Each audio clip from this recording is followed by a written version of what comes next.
પવિત્ર ગિરનાર પર્વતની આસપાસ યોજાતી પંચકોશીય લીલી પરિક્રમાને લઈને મોટા સમાચાર આવ્યા છે। ભારે વરસાદની આગાહી અને માવઠાના કારણે પરિક્રમા સ્થગિત કરી દેવાઈ છે। તાજેતરમાં પડી રહેલા કમોસમી અને અનરાધાર વરસાદના પગલે પરિક્રમાના સમગ્ર રૂટ પર માઠી અસર થતા વહીવટી તંત્ર દ્વારા લાખો શ્રદ્ધાળુઓની સુરક્ષાને ધ્યાનમાં રાખીને આ મહત્વપૂર્ણ નિર્ણય લેવામાં આવ્યો છે। મહત્વનું છે કે છેલ્લા કેટલાક દિવસોથી વરસી રહેલા વરસાદના કારણે પરિક્રમાનો સમગ્ર માર્ગ ખરાબ રીતે ધોવાઈ ગયો છે અને અનેક જગ્યાએ રસ્તો બિસ્માર બની ગયો છે।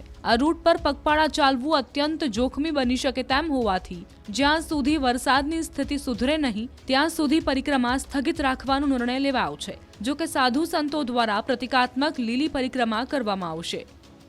હર વર્ષ ગિરનારની પરિક્રમા યોજાતી હોય છે, પણ આ વર્ષ કુદરતી વરસાદ અને વાવાઝોડાની આગાહીના હિસાબે આજે વહીવટી તંત્ર, પોલીસ ડિપાર્ટમેન્ટ, જંગલ ખાતું, ધારાસભ્યશ્રી, MP અને વરિષ્ઠ સંતો આજે અમે પરિક્રમાનું નિરીક્ષણ કર્યું તો અમને પણ એવું લાગ્યું કે આજે નિરીક્ષણ કર્યા પછી પહેલાં તો અમે કહેતા હતા પરિક્રમા થવી જોઈએ, પણ જ્યારે અમે નિરીક્ષણ કર્યું ત્યારે અમને ખબર પડી કે પરિક્રમાવાસીઓને અતિ મુશ્કેલી પડે એવું છે।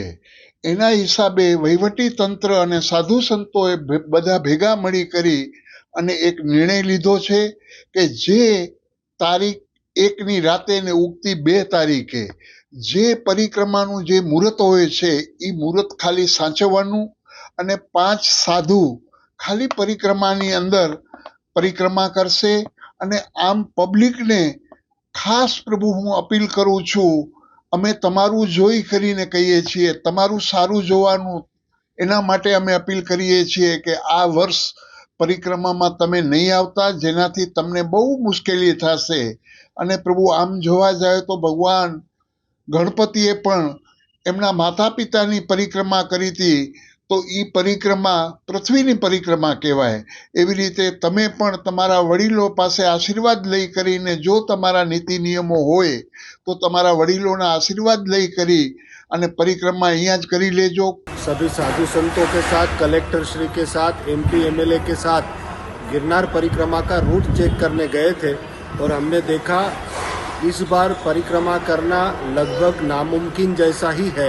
इसलिए मैं सबसे अपील करूंगा कि यदि आप आ रहे हैं तो गिरनार दत्तात्रेय भगवान के दर्शन करके उस परिक्रमा को पूर्ण मानिए, या अगर आपकी बहुत ज़्यादा इच्छा है, संकल्प है, मन्नत है, तो आप जो रोड होता है उस रोड से भी परिक्रमा कर लेंगे तो भी वो पूरा माना जाएगा।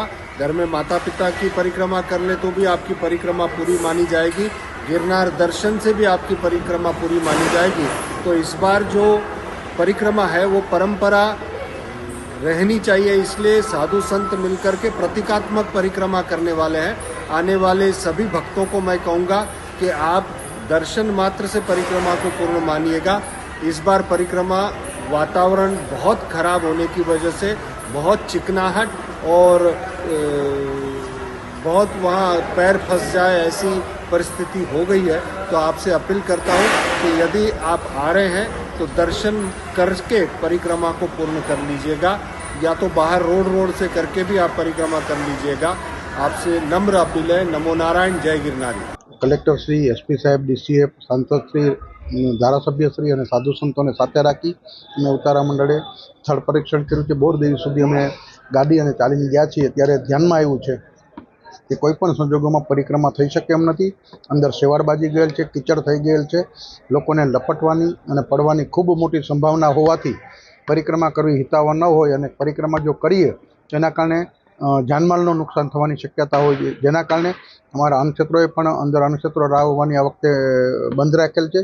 સાથે સાથે દરેક પરિક્રમાર્થીઓને પણ ના આવવા માટેની વિનંતી કરવામાં આવી છે। એટલે કે સત્તાવાર પરિક્રમા બંધ છે। કારતક સુદ 11થી કારતક સુદ પૂનમ સુધીની જે આપણી પરિક્રમા હતી એ પરંપરાગત પરિક્રમા બંધ રાખવામાં આવી છે, પરંતુ આપણી સનાતન પરંપરાને સાચવવા માટે અને પરંપરા જાળવવા માટે 1 તારીખે રાત્રે 11ના દિવસે રાત્રે ફક્ત પરિક્રમાનું મુહૂર્ત કરવામાં આવશે અને 2 તારીખે વહેલી સવારે 6 વાગ્યાની આસપાસ દિવસ દરમિયાન સાધુ સંતો આ પ્રતિકાત્મક પરિક્રમા પૂર્ણ કરશે, જેથી કરી આપણી પરંપરા પણ સચવાઈ જાય અને આપણું જે આસ્થા છે ગિરનાર પ્રત્યેની એ પણ સચવાઈ જાય.